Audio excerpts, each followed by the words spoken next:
Begitu saya saksikan di ELC, saudara, Indonesia Lawyer Club, di salah satu sebuah stasiun televisi, saudara, ada tokoh yang mengatakan kalau PKI itu hanya korban.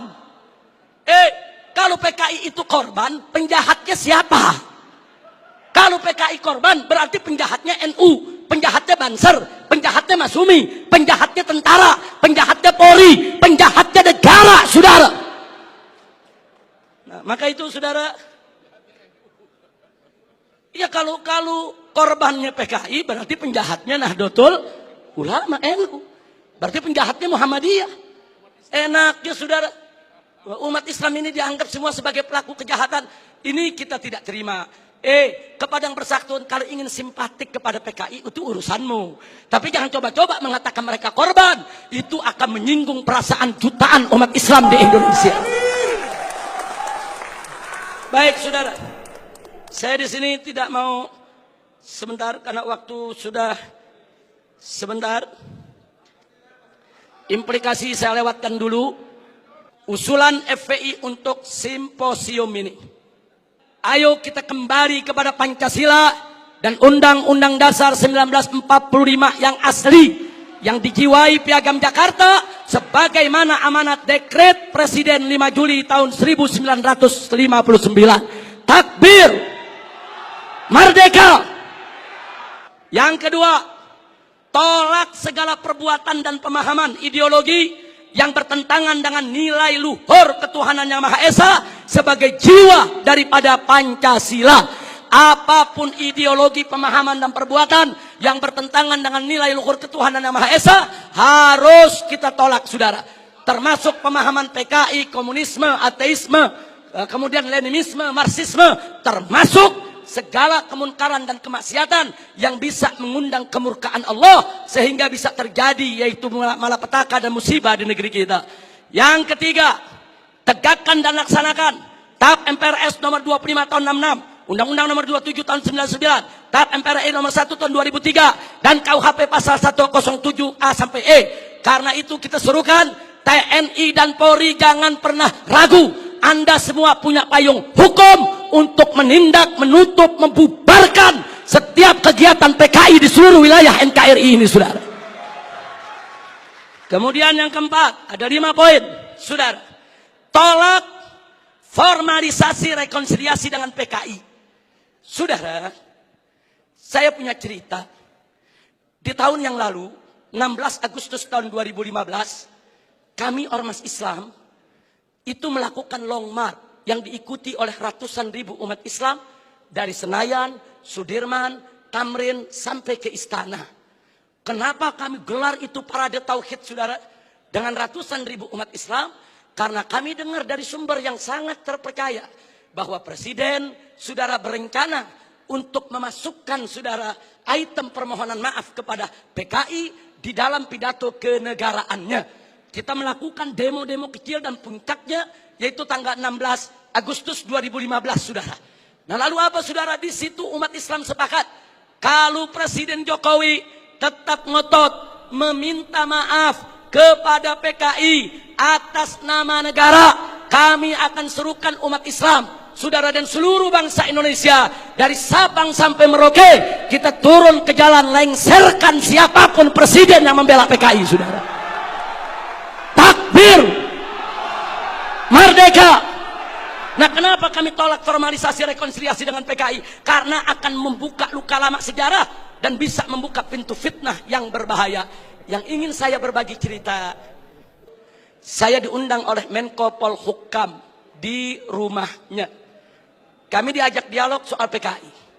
Saya tanyakan langsung kepada beliau, apa betul Presiden tetap akan minta maaf kepada PKI? Beliau saat itu memberikan jaminan, Habib, Presiden tidak akan minta maaf kepada PKI. Kalau sampai saya menyetujui itu, beliau tunjuk pengawalnya di sebelah Kopassus.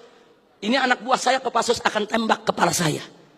Nah, terus saya tanya lagi, saudara, kepada beliau, baik, tapi saya dengar Anda dapat tugas khusus dari Presiden untuk mencari formulasi rekonsiliasi nasional berkaitan dengan PKI. Nah, beliau jawab, betul. Jadi beliau tidak menafi, saudara, betul. Saya dapat tugas bagaimana mencari formulasi rekonsiliasi kita dengan PKI. Baik, saya tanya, itu maksud rekonsiliasi itu apa, Pak? Tujuannya apa?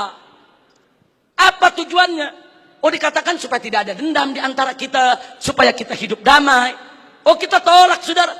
Tidak perlu rekonsiliasi yang formal. Sebab, saudara, rekonsiliasi secara alami telah berjalan di tengah masyarakat antara PKI dengan bangsa Indonesia, saudara.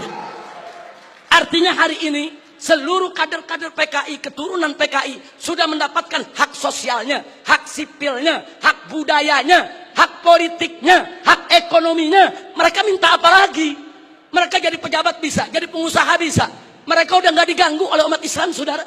Itu rekonsiliasi alami, saudara. Tinggal kita minta kepada keturunan PKI tersebut, silakan kalian berkarya, silakan kalian ini berkarir, silakan kalian berjuang untuk bangsa ini. Tapi satu syarat, kami tidak akan ganggu kalian jadi pejabat, jadi bisnismen, jadi pengusaha. Tidak. Tapi syarat, jangan lagi bangkitkan ideologi komunis, jangan lagi bangkitkan partai komunis di Indonesia. Nah, tapi sekarang mereka minta lebih. Mereka minta partai komunis dipulihkan kembali. Dan lebih kurangnya ajarnya lagi, saudara. Mereka minta negara minta maaf kepada mereka. Ini rekonsiliasi macam apa? Maka itu rekonsiliasi yang diformalisasi oleh pemerintah, saya khawatir ini akan membuka luka lama sejarah. Dan ini bisa membuka fitnah yang sangat berbahaya, saudara. Makanya tepat yang dikatakan oleh Kiai Haji Salahuddin Wahid, cucu daripada saudara pendiri Nahdlatul Ulama beberapa waktu yang lalu, kalau presiden, pemerintah ini sampai minta maaf kepada PKI, akan melukai seluruh perasaan daripada warga NU. Dan saudara, lebih telak lagi yang disampaikan oleh anggota Dewan Pertimbangan Presiden, yaitu Kiai Haji Hasim Muzadi. Beliau sampaikan langsung kepada Bapak Presiden, kalau Bapak minta maaf kepada PKI, bukan hanya NU yang terlukai, seluruh umat Islam bangsa ini akan terlukai. Ini bahaya, ini negeri udah damai, udah tenang. Kita nggak ribut-ribut lagi soal PKI, saudara. Kenapa mau dikorek-korek lagi luka lama, saudara? Nah, karena itu, saudara, kalau ada usulan bongkar itu kuburan massal yang isinya PKI. Apa seluruh kuburan mau dibongkar? Kuburan kiai-kiai, santri-santri, saudara, umat Islam yang mereka sembelih, apa semua mau dibongkar? Apa semua juga mau dibangkitkan kembali? Yaitu luka lama yang sudah ada. Ini pertimbangan tidak rasional, saudara. Karena itu kami dari FPI menolak formalisasi rekonsiliasi dengan alasan apapun, saudara. Tapi kami menerima kader-kader keturunan PKI saat ini dikembalikan hak sosialnya, hak ekonominya, hak politiknya, saudara. Kita terima, mereka bangsa kita, mereka saudara kita. Silakan hidup bersaudara berdampingan dengan kita, dan mereka harus tunduk kepada Pancasila. Jangan lagi menghidupkan daripada komunisme. Sebagai penutup yang kelima, saudara, saya ajak semua yang ada di sini untuk menyerukan jihad konstitusional secara nasional melawan semua gerakan komunis dan neolib untuk selamatkan keutuhan negara kesatuan Republik Indonesia, saudara. Takbir, Allahu Akbar, merdeka. Itu saja yang bisa saya sampaikan. Hadirin Allah wa iyyakum ila siratal mustaqim.